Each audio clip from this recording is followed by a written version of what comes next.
Bonjour et bienvenue pour ce nouvel épisode de la série HO. Le film d'aujourd'hui s'appelle Us. Us. Il est réalisé par Jordan Peele, il est sorti le mercredi 20 mars 2019, je l'ai vu au cinéma et en version originale. Alors sautons tout de suite les deux pieds dans le plat. Je connais pas le cinéma de Jordan Peele, il a fait 2 films et malheureusement je n'ai pas vu Get Out. Oui, honte à moi, vous pouvez me lapider sur la place publique. C'est vrai que ça avait l'air d'être un film très intéressant. Malheureusement quand il est sorti, moi et ma compagne étions sur d'autres choses bien plus intéressantes. Soyons honnêtes, par exemple s'occuper d'un petit enfant, et c'était le pied, donc je regrette pas de l'avoir raté. Mais en tout cas, le film a une très très bonne réputation. Je me suis fait un petit peu spoiler des petites choses à gauche à droite, mais je ne l'ai toujours pas vu, donc je vais fermer ma bouche. Même si, forcément, avec une aussi bonne réputation, et c'est ça que je voulais dire, surtout raconter ma vie, ça n'a aucun intérêt, c'était que je suis donc allé voir Us avec un bon petit côté hypé, parce que Get Out avait une excellente réputation, parce que j'ai vu la bande-annonce de Us et que je me suis dit waouh, ça a l'air vachement bien. Ma compagne ici était aussi vachement hypée, donc déjà c'est le premier point. J'y suis allé avec une vibe très positive et avec de grosses attentes. L'autre point, c'est que Jordan Peele est en fait un comédien, un comique. Je connais pas tout à fait son travail de comique, mais il a taffé notamment avec un autre comédien. Il faisait une émission régulière sur Comédie Centrale.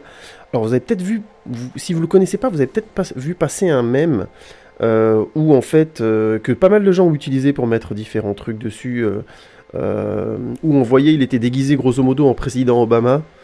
Et il serrait des mains de manière très protocolaire aux gens qui étaient blancs, et aux blacks, il leur faisait des saluts de blacks, quoi. Vous voyez, des clac-clac dans les mains, et ainsi de suite. Oui, c'est très raciste ce que je viens de dire, mais vous comprenez l'idée, il leur faisait des saluts en tapant les mains, comme ça, en se faisant des accolades et des machins.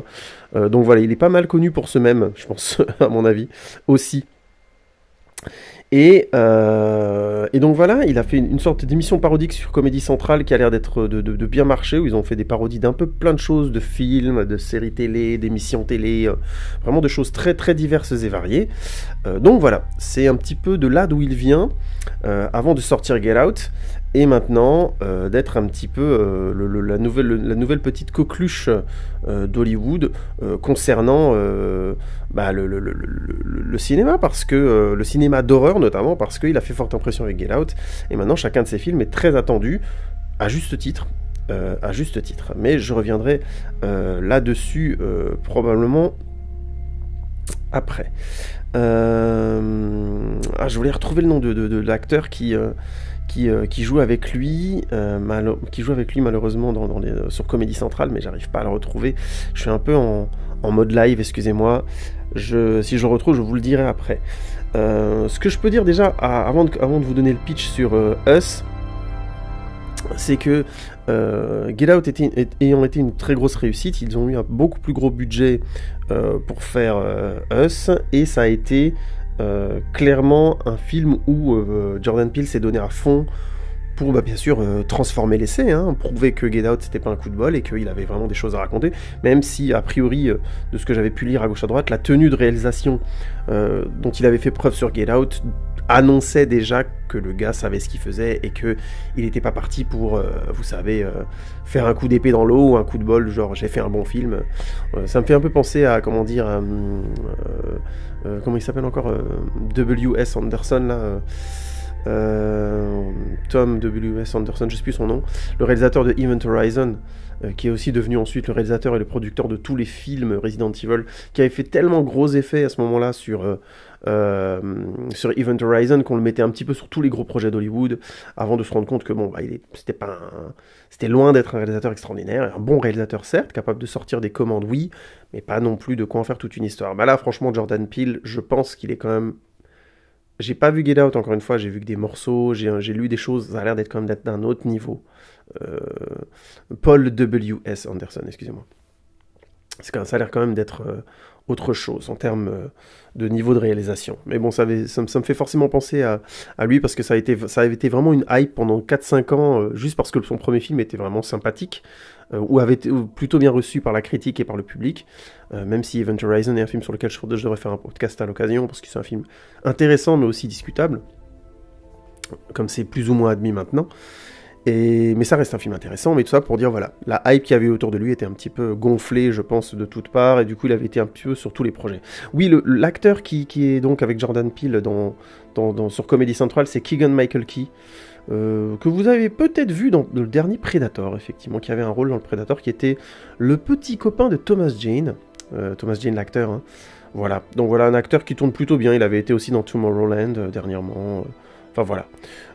Et donc ensemble, ils ont fait toute une série de comédies, je sais pas s'ils continuent encore ensemble sur Comédie Centrale, mais en tout cas, c'est un petit peu son pote, son sidekick, et qui visiblement ne tourne pas dans les films de Jordan Peele, parce que j'ai l'impression qu'il n'était ni dans Get Out, et je l'ai pas vu dans Us.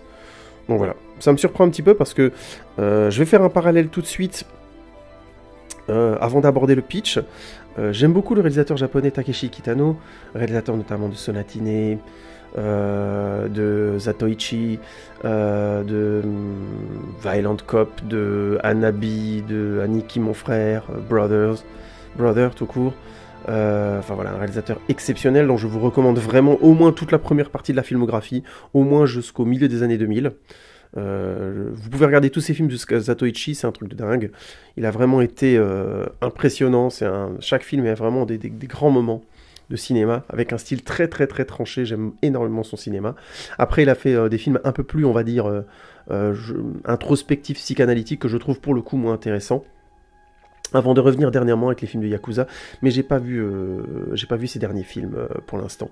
Donc je vais pas trop me prononcer dessus. Mais je vous parle de Takeshi Kitano parce que il avait tout simplement...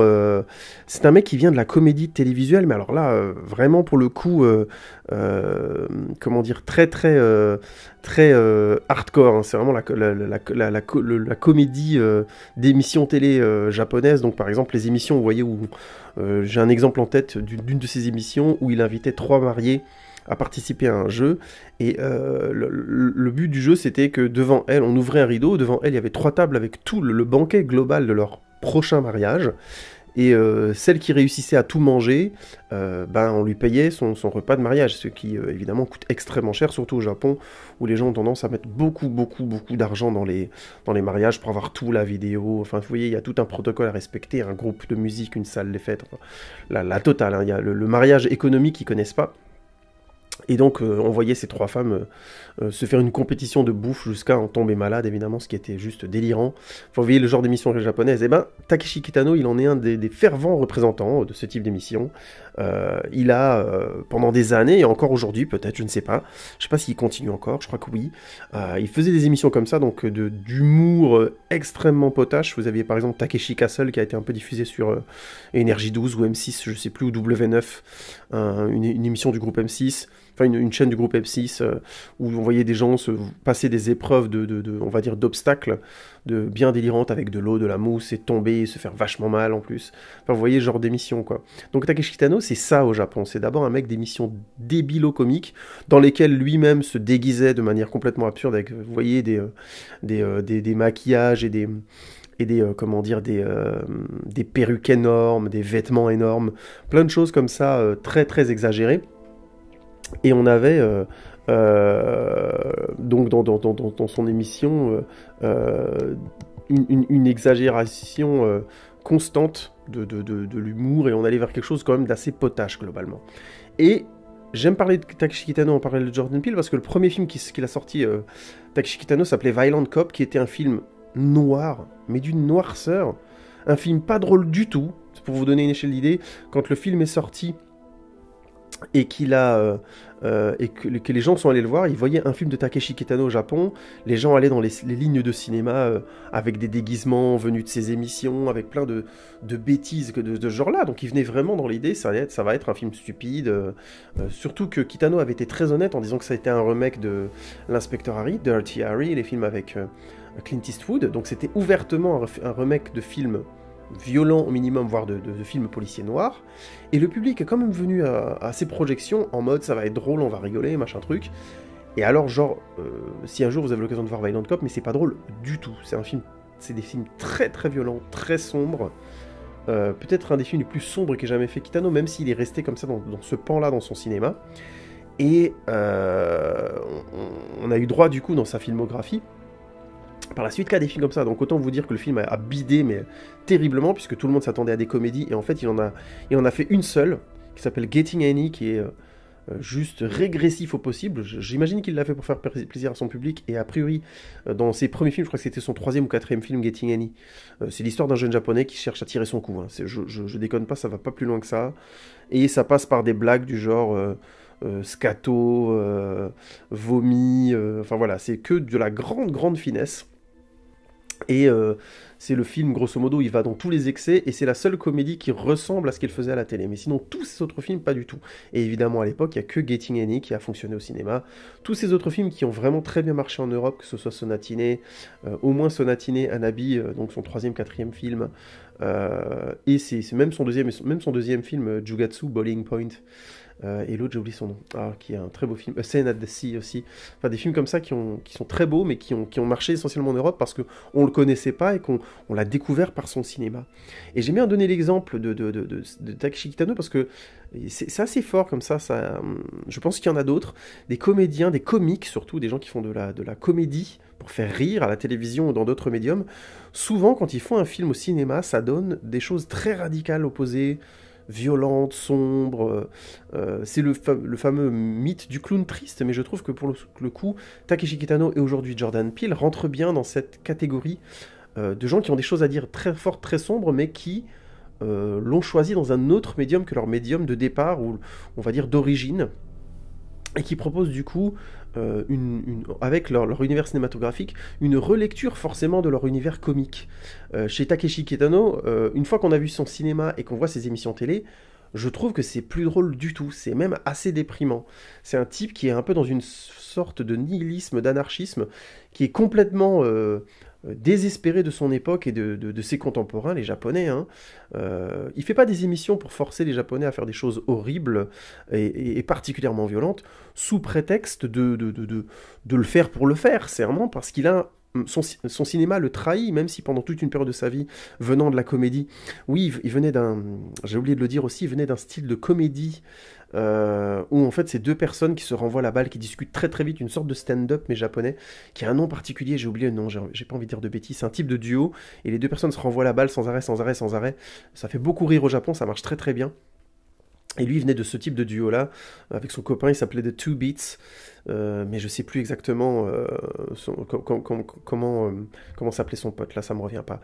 Mais tout ça pour dire, il venait vraiment de la comédie d'abord, de spectacle, ensuite il a fait de la comédie de télé, de radio, excusez-moi, puis de la télé. Faut savoir que c'est un mec Takeshi Kitano est hyper actif, hein, donc il a 2 émissions de radio, 2 émissions de télé, et il tourne ses films le week-end, hein, donc c'est un type qui surbosse depuis des années, et je crois que c'est encore le cas, la dernière fois que j'ai vérifié, il y a 4 ou 5 ans, il était encore dans ce rythme-là. Complètement dingue. Le type approche les 60 balais, il surtaffe, c'est un truc de fou. Et donc il a toujours gardé ce pan de télévision comique, Takeshi Castle, tout ça, je sais pas si ça existe encore sous cette forme-là, mais il continue à faire des émissions comiques. Et en parallèle, son cinéma a toujours été plus radical et plus éloigné, mais il a toujours eu un regard sur lui-même, puisqu'il a il a une partie, je crois, il a fait une sorte de trilogie un peu psychanalytique comme ça, que encore une fois j'ai franchement moins aimé. Il y avait vraiment un film qui s'appelait Takeshi's, où il y avait un double de lui qui prenait sa place. Bon, honnêtement, c'était pas très intéressant, je trouve. Si vous l'avez vu et que vous pensez le contraire, n'hésitez pas à le dire, hein, ça, je trouverais ça très intéressant, au contraire. Et en l'occurrence, tout ça pour dire que l'univers cinématographique de Takeshi Kitano était très contrasté par rapport à sa comédie, et forcément ça a amené un nouveau regard sur ses comédies, sur son humour, qui en fait vraiment est désespéré. Je crois que Kitano provoque souvent ses contemporains en espérant que les gens jouent pas le jeu et refusent de jouer le jeu dans ses émissions. Et le problème, c'est que ça arrive, c'est jamais arrivé. Quand les gens vont dans les émissions au Japon, c'est évident qu'ils vont jouer le jeu, quitte à ce que ce soit absurde au possible, violent, et que ça n'ait au final plus aucun sens.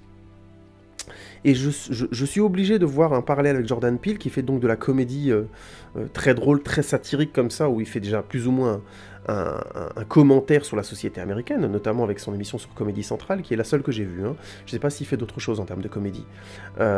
Mais du coup, quand on voit Get Out, j'ai vu, pour les extraits que j'ai vus, qui est clairement un commentaire sur la situation des Noirs américains aux États-Unis, et quand on voit Us maintenant, qui est encore un film encore plus fortement un message, et j'expliquerai pourquoi après, forcément, quand je vois sa comédie ensuite, ce qui est supposé faire rire, je vois des parallèles, et je me dis en fait c'est un type qui est très triste de la situation des Noirs américains. Il y a une vraie angoisse chez ce type vis-à-vis du traitement, de la vision des Noirs américains dans les médias, mais dans la société en général.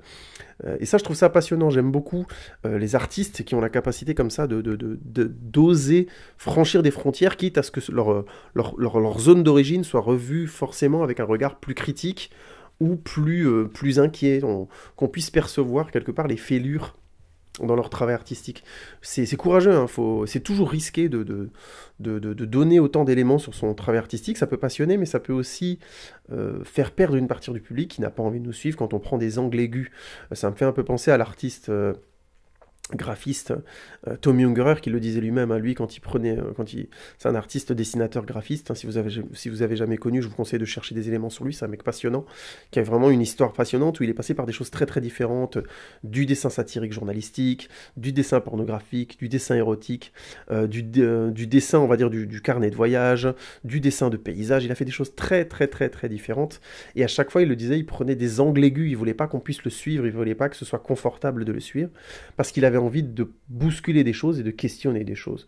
Bref, j'aime beaucoup, un peu à la manière de Tommy Ungerer, vraiment, ou de Takeshi Kitano, ce que Jordan Peele essaie de construire aujourd'hui, notamment après avoir vu Us. Alors bon, après cette grande digression, où je suis vraiment allé trop loin là, qu'est-ce que je vous ai raconté, bref, je vais vous faire le pitch, hein, comme ça on va avancer quand même et parler du film à un moment donné. Donc le pitch. Une famille noire américaine se rend en vacances dans la maison de la grand-mère. Cette dernière est décédée et sa fille, la mère de la famille, n'était jamais revenue à cause d'un souvenir traumatique. Elle s'était perdue dans la fête foraine du village et dans un labyrinthe de glace, elle était tombée nez à nez avec son double. À peine installée, la première nuit, 5 silhouettes s'installent debout devant leur maison. À la peur de la mère, contraste l'incrédulité du père. Mais bientôt, très vite en fait, ils doivent tous se rendre à l'évidence. La menace est bien réelle, l'angoisse s'installe, et la violence sera inévitable. Alors la première chose à dire, je trouve, sur Us, c'est que la mise en scène est brillante. La mise en scène est juste brillante. Les foreshadowing de ce qui va se passer sont subtils. On a ce fameux plan où la famille marche sur la plage et on voit leurs grandes ombres étirées au sol. On voit aussi dans la première partie du film, ils rencontrent des amis une fois qu'ils sont installés. Là, je suis allé un peu vite dans le pitch, mais le premier jour où ils arrivent, ils vont à la plage et ils rencontrent des amis à eux, notamment un collègue de travail du père qui est où ils sont un petit peu en compétition comme ça, qui a la plus grande, hein, je caricature, qui a le plus grand bateau, qui a fait la plus grande maison, blablabla. On voit vraiment quelque sorte les cadres d'entreprise qui se font la compétition sur des choses, on va dire, vraiment artificielles pour le coup, et le film le montre tel quel. Hein.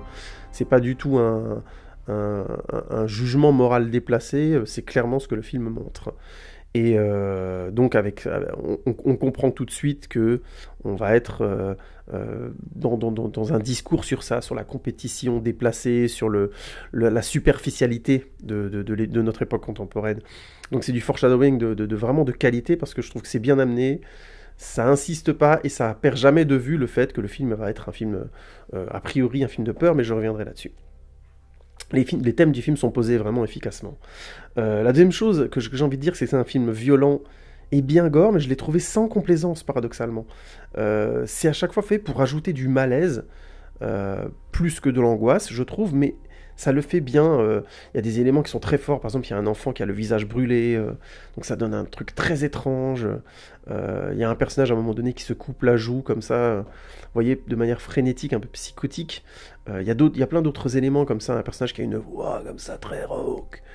Tout ça pour dire des éléments que j'ai trouvé pour le coup, des éléments de film de peur assez classiques, mais que j'ai trouvé bien amenés, et qui rajoutaient à chaque fois un petit élément de plus de malaise, de distorsion, que personnellement j'ai beaucoup apprécié.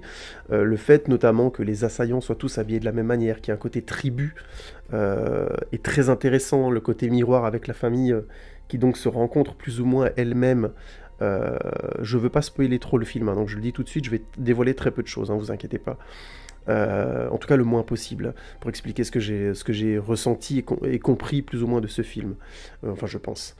Et c'était du coup à chaque fois un beau travail sur j'ai trouvé que c'est un des rares films non, c'est pas un des rares films, mais j'ai aimé le fait que ce soit un film qui utilise bien la violence et le gore pour obtenir quelque chose de... Bon, il n'y a pas tant de gore que ça, mais quand c'est violent et gore, je trouve que ça fonctionne bien parce que ça rajoute à chaque fois un palier de malaise. Vous voyez, peut-être que j'ai tort, mais j'estime que quand on taffe sur un film de peur ou un film comme ça, d'ambiance, d'angoisse, de malaise, à chaque fois qu'il y a une scène gore, à moins de faire un film, on va dire, je caricature, mais un film un petit peu...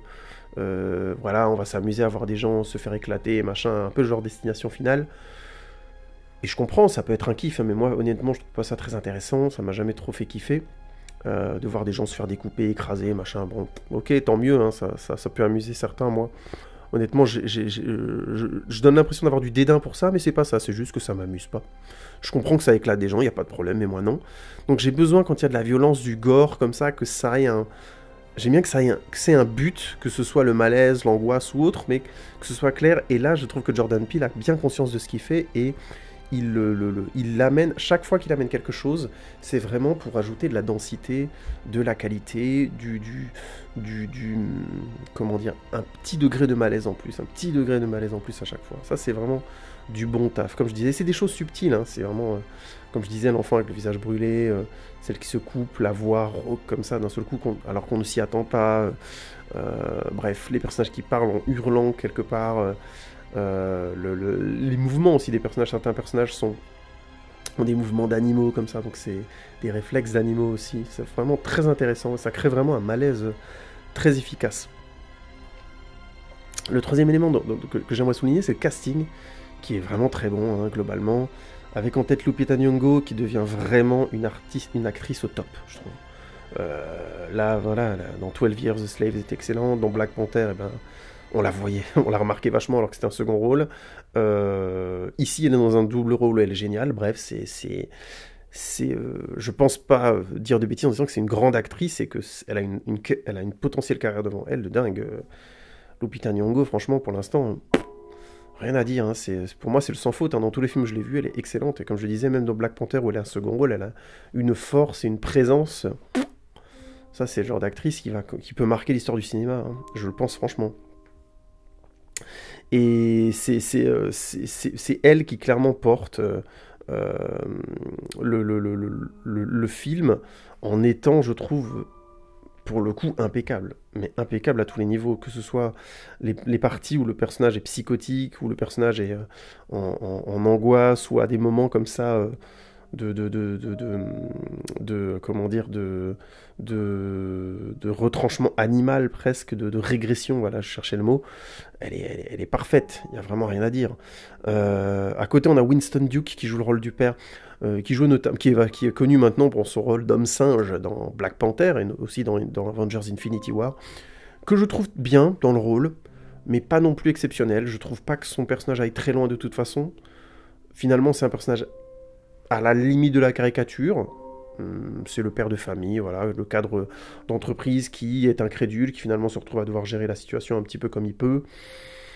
J'ai pas trouvé son personnage très intéressant, du coup j'ai pas trouvé non plus la performance de Winston Duke très intéressante, mais il faut être clair, c'est clairement la mère, Lupita Nyong'o, qui est le personnage principal, hein, qui vraiment draine l'histoire. Tout de suite, big up aux deux enfants de la famille, que ce soit la sœur et le frère. Shahadi Wright Joseph, qui joue Zora, est excellente. Elle est excellente dans les deux rôles qu'elle joue. Elle apporte vraiment un côté psychotique étrange à son personnage dans le film. Et elle joue très bien la sœur, il n'y a aucun souci. Notamment, ils ont plein de répliques comiques avec Winston Duke, essentiellement, qui fonctionnent bien. Et le petit garçon, Evan Alex, impeccable dans ses deux rôles aussi, vraiment impeccable. Je vous laisse découvrir, là je veux pas trop en dire, je veux pas trop spoiler, mais dans les deux natures de personnages qu'il a, je le trouve impeccable. Des acteurs qui ont de l'avenir devant eux, je pense. Alors peut-être que j'en rajoute un peu, parce que je trouve ces derniers temps, je vois beaucoup de films hollywoodiens, je viens de voir Shazam, et d'autres films où on a des enfants acteurs, je trouve qu'Hollywood, actuellement, il le gère très bien. Ça fait un moment que je suis pas tombé sur un film hollywoodien où je me suis dit les enfants jouent mal, où je les ai trouvés à côté de la plaque. Là, franchement, ça s'est homogénéisé vers le haut, je trouve. Alors peut-être que c'est parce que j'ai vu des bons films, hein, c'est aussi simple que ça. Coup de chance pour moi, mais là, pour le coup, du très beau taf. En complément, on a aussi donc cette fameuse famille qu'ils croisent, de leur ami, avec Tim Heidecker notamment, qui est un acteur que je connais pas spécialement, mais qui fait bien le taf. Par contre, on a aussi Elisabeth Moss, qui est l'actrice principale, qui maintenant a eu vraiment un pic de popularité, notamment parce qu'elle joue dans The Handmaid's Tale. Alors, à chaque fois que j'en parle avec ma femme, je le prononce mal, donc j'espère que vous voyez la série dont je parle, The Handmaid's Tale, qui a sa 3e saison, et où la 3e saison va commencer, si je dis pas de bêtises, je ne sais plus. Si vous en avez jamais entendu parler, c'est très bien, c'est vraiment très bon. C'est l'histoire d'un monde où les naissances se sont arrêtées d'un seul coup, et du coup il y a eu une réaction religieuse radicaliste protestante aux États-Unis qui fait que le gouvernement a été renversé et a été remplacé par un pays qui se fait appeler la République de Gilead, et qui met en place une sorte de préceptes de vie religieuse extrêmement radicales, où toutes les femmes enceintes deviennent des servantes. On leur met des robes rouges, grosso modo, et elles doivent permettre aux familles riches, aux familles aristocratiques, qui elles donc sont les garantes de la morale de la société, d'enfanter. Et c'est horrible, c'est juste horrible ce que ces femmes subissent pendant la série, et Elisabeth Moss en est l'actrice principale. C'est très très bon. J'ai trouvé vraiment que ça fonctionnait globalement très bien, mais c'est clairement la série où tu passes, je crois que c'est 10 épisodes par saison, tu passes 9 épisodes et demi à être choqué parce que c'est horrible ce qui lui arrive, et t'as genre un demi-épisode où c'est pas qu'elle se sauve pas, mais tu te dis bon, il y a un petit espoir. Mais le reste du temps, c'est humiliation sur violence, c'est dégueulasse. Elle et les autres femmes qui donc sont grosso modo les mères pondeuses subissent des choses, c'est hardcore. Et Elisabeth Moss est excellente dans cette série. C'est une actrice que j'avais pas découverte dans cette série-là, je l'avais découverte à l'époque dans à la Maison Blanche. Et oui, je reviens souvent sur cette série, mais c'est comme ça, qu'est-ce que vous voulez que je vous dise, The West Wing, où elle jouait la fille du président Bartlett, où elle était très bien, elle jouait très bien son rôle. Je crois que c'était un de ses premiers grands rôles à la télé. Et pendant des années, j'avais pas trop vu ce qu'elle avait enchaîné, donc je l'ai retrouvée là dans The Handmaid's Tale. Et grâce, je pense, au succès de cette série, elle a été castée aussi pour jouer dans Us, où je la trouve très bien, encore une fois. Dans ces 2 rôles, vous verrez, elle est excellente. Et je souligne ça parce que ça me permet de parler des Handmaid's Tale, qui est excellent, sur laquelle je ferai peut-être un blog à l'occasion. C'est vrai que ce serait pas une mauvaise idée. Et si vous avez vu d'ailleurs cette série et que vous voulez que je fasse un blog dessus, n'hésitez pas à me le dire. Hein. Je pense que je vais le faire de toute façon, mais je serais curieux de connaître votre avis, d'ailleurs. Et donc voilà, excellent casting de second rôle, enfin excellent, bon casting de second rôle, avec un petit big up pour Elisabeth Moss qui a fait très bien le taf. Donc on a un casting qui fait plaisir, et qui fait bien le taf, avec petite parenthèse sur les jumelles Sheldon qui jouent les enfants donc d'Elisabeth Moss et de Tim Heidecker, donc là, les amis là, et qui pour le coup je trouve marchent très bien en enfants gâtés, qui sont clairement, c'est clairement les personnages qui te permettent de comprendre que le film te dit clairement quelque chose de la société de consommation, hein, clair, net et précis. Hein. Cette famille-là, elle te renvoie tout plein d'images, une imagerie vraiment certes caricaturale, mais qui sert clairement le propos du film, qui s'attaque frontalement à la société de consommation, à l'hypercompétitivité, à la superficialité. Hein. C'est clair, net et précis, et je pense pouvoir dire sans spoiler que, vu comme ils sont montrés dans le film, ils sont supposés avoir ce qu'ils méritent. Il n'y a pas de nuance là-dessus. Donc voilà, on a un très bon casting. Et puis, le dernier point que j'aimerais souligner, que j'ai trouvé très bon dans ce film, c'est le début du film, grosso modo jusqu'à l'arrivée de cette fameuse famille méchante dans la maison de vacances, là. Tout le début du film, j'ai trouvé que c'était excellent. Mais c'était vraiment excellent. Hein. Il y avait une montée de l'angoisse, avec des détails qui ajoutaient à d'autres détails à chaque fois, comme je disais... tout le début du film avec le foreshadowing, la mère qui se souvient dans la voiture, ce dialogue autour des différents éléments qui font que les différents personnages sont ce qu'ils sont, la fille qui veut les faire de l'athlétisme et qui sait plus trop si elle va en faire, qui est un peu en train d'abandonner parce que voilà, quand on arrive à l'adolescence, des fois on n'a pas envie de se faire chier, qui abandonne pour de mauvaises raisons a priori, ou qui abandonnerait, pardon, pour de mauvaises raisons, le petit garçon qui joue un peu avec son briquet là, et c'est pas très bien, mais du coup t'as les parents qui le laissent un petit peu alors que normalement c'est quelque chose de dangereux, le père qui est un peu en compétition avec son copain, et la mère qui doit gérer son ancien traumatisme mais qui a pas trop osé en parler avec son mari, et qui du coup, à partir du moment où il décide de retourner vers cette maison, et dès le moment où elle est dans la voiture, elle fait plus ou moins des cauchemars, des flashbacks sur cette étrange anecdote de son enfance. Bref, on a là une excellente mise en place, et ça traîne pas, c'est dynamique, avec en plus les acteurs qui ont J'ai vu le film en VO, comme je le disais, et du coup, il y a tout un humour comme ça qui est mis en place et qui est efficace. On sent vraiment que Jordan Peele vient de la comédie, donc il y a une certaine aisance à écrire des dialogues qui sont dynamiques et marrants. Et toute cette mise en place, évidemment, fonctionne très bien, puisqu'on sait qu'on est dans un film de peur, on sait ce qu'on est venu voir, et ça crée cette double tension, vous savez, ce côté, voilà, ce contraste qui fait on se sent assez bien avec eux pour commencer à s'angoisser pour eux. Résultat, quand la famille arrive autour de la maison, on sait que ça va fatalement arriver. On a encore cet étirement bien vu qu'ils arrivent à la maison et en fait il n'y a pas les assaillants tout de suite qu'on a vu dans la bande-annonce. Donc du coup ils vont à la plage, ils rencontrent ses amis avec qui c'est plutôt une situation un peu glauque, mais il y a encore une petite scène qui se passe où il y a une montée de l'angoisse comme ça. On voit bien que la mère est très inquiète sans forcément de bonnes raisons. Ou le rapport de très comment dire, laid qui se met en place entre les enfants de la famille et les enfants de leurs amis, là, les deux pestes, entre guillemets, et quand ils ont encore le temps de retourner à la maison, et là, évidemment, la menace arrive, et elle arrive de manière... Elle sait laisser monter la tension avec ces 5 silhouettes qui restent devant la maison, la famille qui, elle, parle entre elles, avec la mère, comme je disais, la mère qui a peur, le père incrédule, et tout ce côté... entre guillemets, montée progressive de l'angoisse, jusqu'à ce que la famille, bien sûr, la famille à l'extérieur passe à l'action. C'est excellent. J'ai vraiment beaucoup aimé le début du film. J'ai trouvé que ça marchait très très bien. Parce que oui, j'ai bien aimé la première partie, mais la deuxième partie du film est quelque part décevante. Je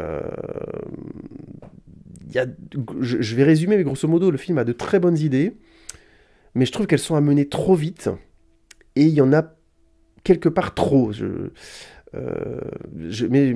faut que j'explique un truc sur moi d'abord.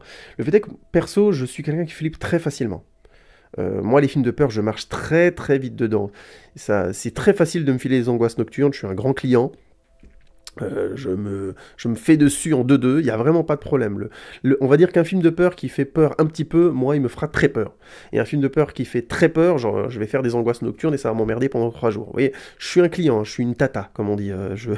Je survis pas à un film de peur. Donc, en général, quand j'ai pas besoin qu'un film de peur soit très très efficace pour être monté au niveau de l'angoisse.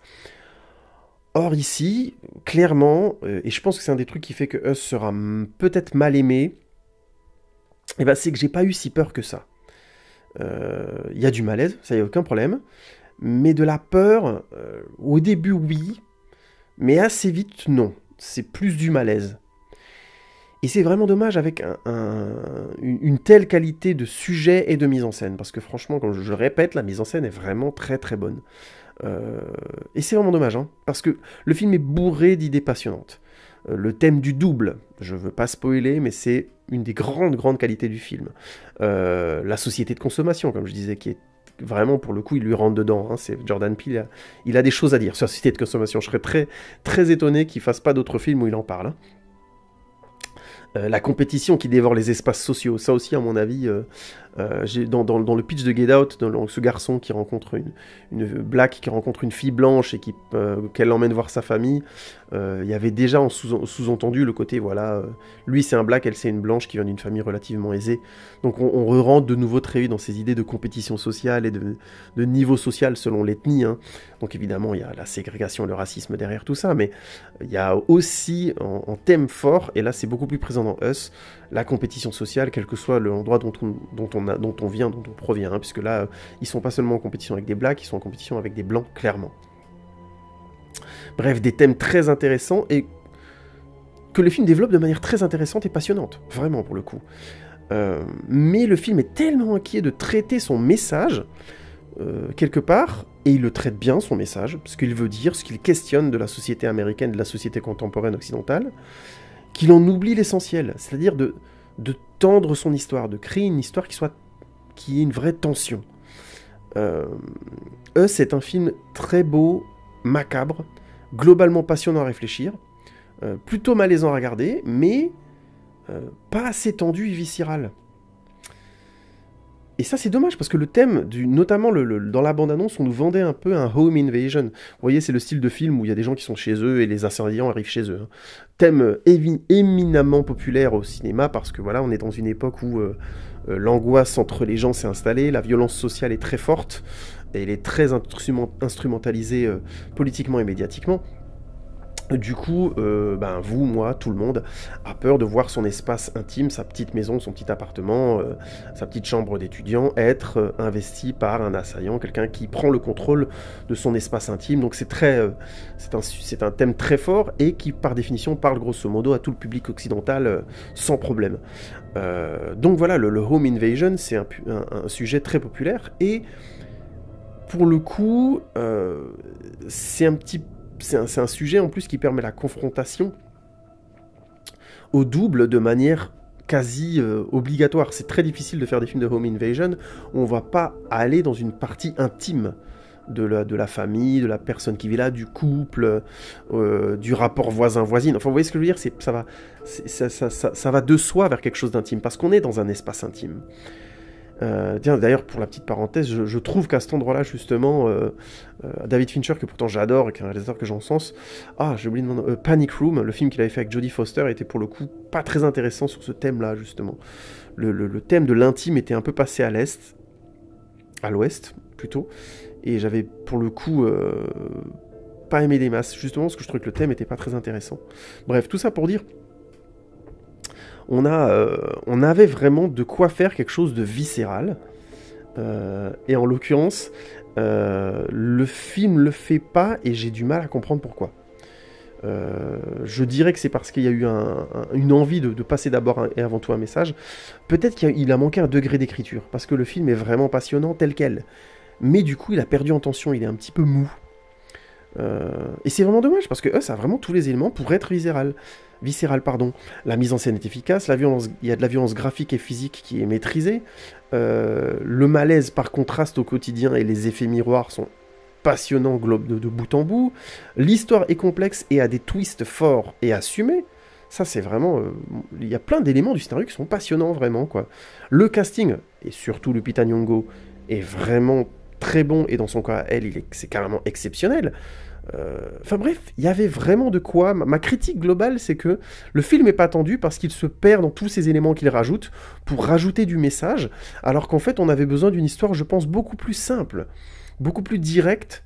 Je pense qu'en restant un home invasion, je veux pas spoiler, mais le film devient autre chose dans sa deuxième et dans sa troisième partie. En restant un home invasion qui vivait ce qui est aujourd'hui dans la deuxième et la troisième partie du film comme une sorte de grande conclusion à plusieurs twists, avec plusieurs tiroirs, je pense que ça aurait été un film beaucoup plus frappant que tel qu'il est là.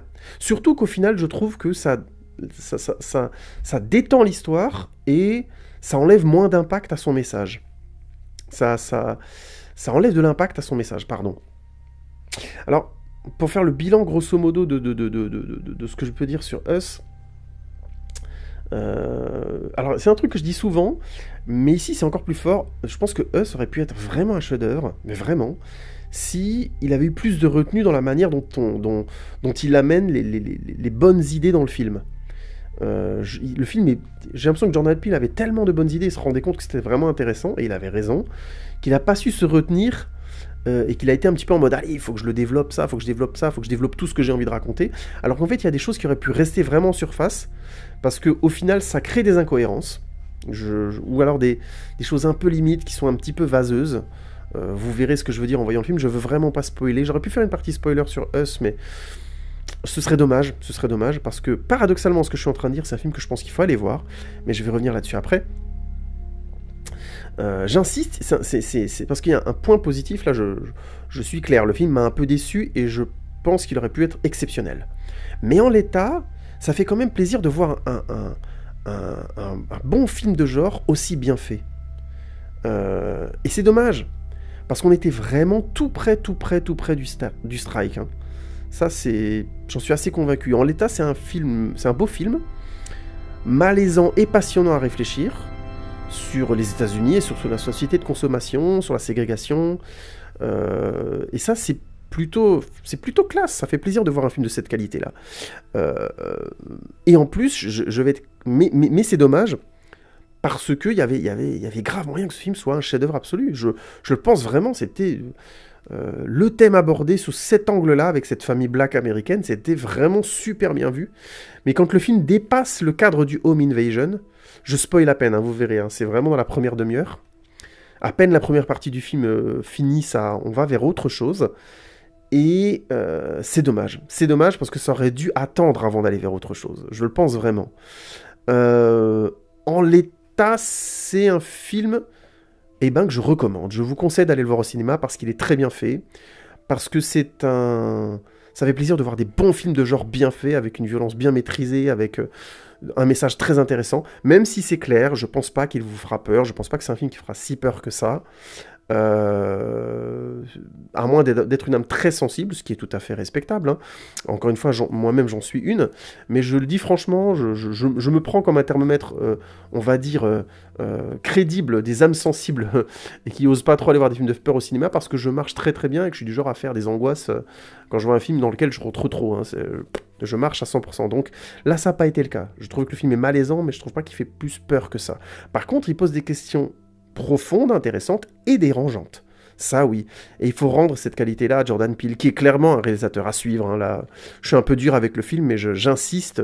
Le film est bourré de qualité de mise en scène, d'idées de scénario, de moments intéressants.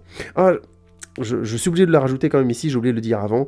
Il y a une partie de comédie, on va dire, entre les personnages que j'ai trouvé qui, à un moment donné, empêchait un petit peu le film de franchir un cap d'angoisse, peut-être aussi, hein. Les membres de la famille se font des vannes, et même à des moments où la situation devient clairement très très très négative, très violente, très dangereuse, ils savent pas trop où ils ont mis les pieds, ça devient de pire en pire, et ils font encore des blagues, où j'ai trouvé que c'était des moments où, en termes de famille, quand tu commences à t'angoisser les uns pour les autres, tu fais plus des vannes comme ça, j'arrive pas à y croire. Du coup, je trouvais que c'était quelque part un peu forcé, et un petit peu déplacé. Mais peut-être que ça fait partie de son style aussi, hein. Moi, j'ai pas vu Get Out encore, donc je peux pas trop me prononcer. Moi, perso, j'ai trouvé que c'était un petit peu lourd à ce moment-là, notamment dans la dernière partie du film, les revoir faire des vannes encore, bon... Je sais pas si c'était encore très crédible à ce moment-là. J'aurais aimé qu'il y ait de l'angoisse, que ça se prenne un peu plus au sérieux à ce moment-là. Mais franchement, c'est pas grand-chose. Je modère ce que je dis. Le fait est que la construction du scénario était déjà problématique à la base, donc ça a peut-être pas plus rajouté d'éléments que ça. Peut-être que si le film était plus condensé, comme je le disais, plus contenu, j'aurais été moins critique de ces éléments-là. Bref, en tout cas, je vous conseille d'aller voir, oui, vous pouvez aller voir Us, ça restera un film très intéressant à réfléchir et à voir, c'est un très très très très beau film, maîtrisé dans sa mise en scène. Attendons que Jordan Peele écrive un scénario, ou réécrive, parce que j'ai pas vu Get Out et je peux pas le lire, plus maîtrisé, plus contenu, et à mon avis c'est un mec qui va faire des films assez passionnants, et j'espère qu'il va rester dans le domaine du film de peur, et je pense pas qu'il va bouger de ça, parce qu'il a du talent et que ça peut faire des films assez dingues. Enfin voilà, en tout cas il faut continuer à suivre ce que fait Jordan Peele, et puis allez voir Us, vous n'aurez pas perdu votre argent, ça reste un film passionnant, j'insiste. Voilà, je vais m'arrêter là pour aujourd'hui, je vous remercie beaucoup pour votre écoute, n'hésitez pas à tweeter, Instagrammer, Facebooker, et puis surtout dites-moi ce que vous avez pensé du film, puisqu'il a l'air d'avoir un bon petit succès, donc je pense que beaucoup d'entre vous l'ont vu. Et on se retrouve bientôt pour un nouvel épisode de la série À Chaud. Salut les amis, ciao ciao.